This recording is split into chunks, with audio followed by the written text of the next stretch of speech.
एक बार ब्रह्मा जी के दरबार में एक पशु ने जाकर शिकायत की,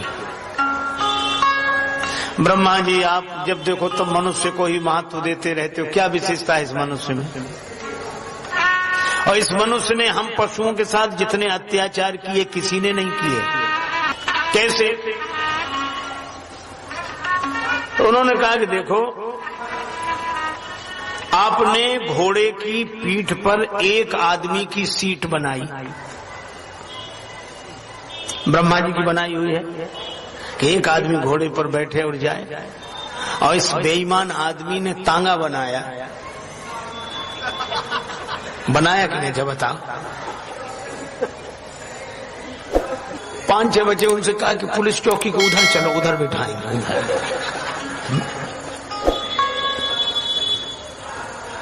एक आदमी की सीट और इतने बिठाए। दूसरा, भेड़ के शरीर पर जो बाल उगाए गए वो इसलिए ताकि ये सर्दी से बचे, सुरक्षित रहे, और आदमी ने भेड़ को मोड़ दिया, अपने स्वेटर मफलर कोट बनाए, बेचारी भेड़ सर्दी भर ठिठुरती रही। ये अत्याचार। अच्छा, और देखो, बकरी बोली, बहन तेरे तो बाल ही मूड़े, ये आदमी मुझको ही मूड़ के खा गया।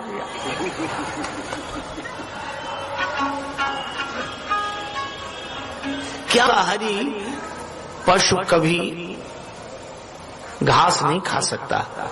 उसके दांतों की बनावट। शेर कितने ही दिन का भूखा हो घास नहीं खा सकता, और घास खाने वाला पशु कभी मांस नहीं खा सकता, उसके दांतों की बनावट उस तरह है। एक आदमी ऐसा है, चाहे जो खिला ले, घास मांस चाहे ऐसा है।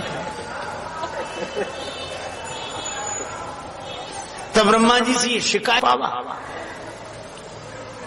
हाथी का तन क्यों नहीं, और कोई शरीर क्यों नहीं? ब्रह्मा जी ने कहा कि देखो ऐसा है, तुम लोगों की शिकायत तो जायज है, पर हम आदमी को भी बुला लेते हैं।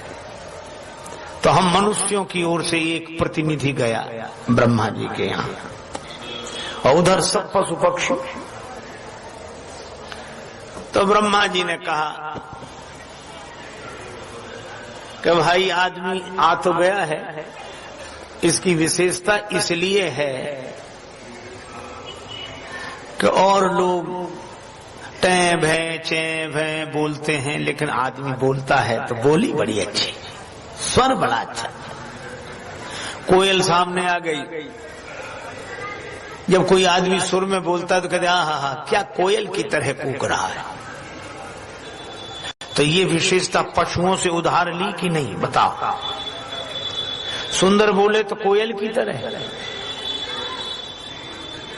ये बात तुम्हारी नहीं चलेगी। तो मनुष्य बोला कि हम कपड़े अच्छे पहनते हैं। तो हिरण ने कहा तुम्हारे कपड़ों का रंग उड़ जाता, हमारे कपड़े देखो, शरीर का चर्म देखो, इसको उतार उतार कर तुम अपने कपड़े बनाते हो। अच्छा, ये भी बात नहीं चलेगी, नहीं चलेगी। हम मकान अच्छे बनाते हैं, तो बया पक्षी बोला कि तुमसे बढ़िया मकान तो हम बना लेते हैं।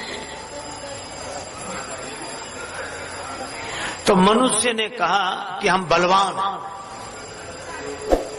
तो शेर दहाड़ मार के सामने आया कि हमसे ज्यादा बलवान नहीं हो सकते। मनुष्यों में जब कोई बलवान होता है तो कहते क्या शेर की तरह चला आ रहा है, शेर की तरह। कभी किसी शेर से किसी ने कहा क्या आदमी की तरह चला आ रहा है। आप सोचो, तो ताकत भी शेर की तरह, बोली कोयल की तरह। अच्छा, जितनी विशेषताएं सब पशुओं की, नाक तोते की तरह, आंख हिरण की तरह, सब उदाहरण। हमें लगता है इस आदमी में आदमी का है क्या? तो आदमी परेशान हो गया, कहने लगा मैं सबसे ज्यादा चालाक हूं। तो कौआ सामने आया, हमसे ज्यादा चालाक नहीं हो सकते। तो आदमी हैरान हो गया, आदमी ने कहा हम सबसे ज्यादा मूर्ख हैं। अब ठीक है, तो गधा सामने आ गया, हमसे ज्यादा मूर्ख नहीं हो सकते। जब कोई मूर्ख होता है तो कहते हैं आदमी नहीं गधा है, चालाकी हो तो कहते आदमी नहीं कौआ है, सारग्राही हो तो कहते आदमी नहीं हंस है, बलवान हो तो शेर है, सुंदर बोले तो कोयल की तरह, नाक तोते की तरह, नेत्र हिरण की तरह। ब्रह्मा जी ने कहा इनमें तुम्हारी पशुओं से कोई जीत नहीं है। फिर ब्रह्मा जी यह क्यों कहा गया, बड़े भाग मानुष तन पावा। ब्रह्मा जी ने कहा इसलिए क्योंकि इसे जो शरीर मिला है साधन धाम मोक्ष कर द्वारा, साधन धाम मोक्ष कर द्वारा, पाई न जेहि परलोक संवारा, पाई न जेहि परलोक समारा, पाई न जेहि परलोक समारा। साधन धाम मोक्ष कर द्वारा, साधन धाम मोक्ष कर द्वारा, पाई न जेहि परलोक संवारा, पाई न जेहि परलोक संवारा, परलोक संवारा, परलोक संवारा। यह मनुष्य शरीर जो इसे मिला है यह इसके सचमुच सौभाग्य का सूचक है, क्योंकि ये साधन का धाम है।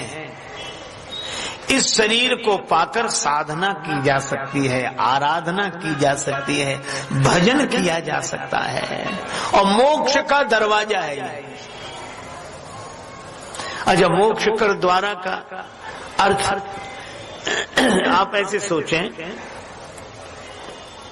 एक सूरदास नेत्रों से उसे बेचारे को दिखाई नहीं देता, एक घेरे के बीच में फंस गया, उसमें दरवाजा था सिर्फ एक, चारों तरफ बाउंड्री,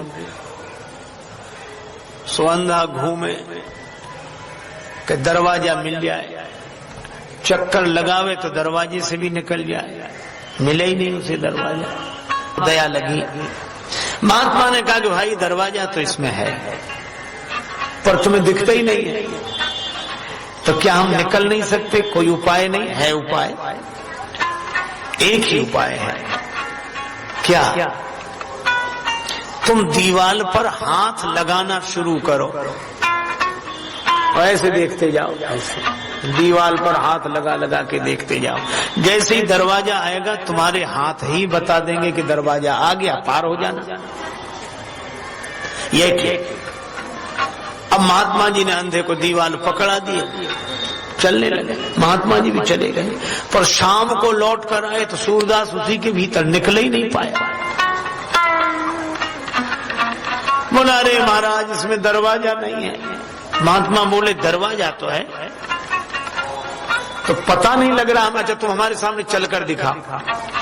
उसके साथ यह होता कि दीवार पर तो हाथ लगा के चलता रहता, चलता रहता, चलता, जैसे ही दरवाजा आता उसे बड़े जोर की खुजली लगती, तो दोनों हाथ से अपने सिर खुजलाने लगता, चलता भी रहता, तब तक दरवाजा निकल जाता, फिर दीवार पे हाथ लगाएगा। महात्मा ने कहा कि जब तुम्हें खुजली लगती है वहीं दरवाजा है, या तो खुजलाना बंद कर दे या चलना बंद कर दे। चलना बंद हो नहीं सकता, खुजलाना बंद करके निकल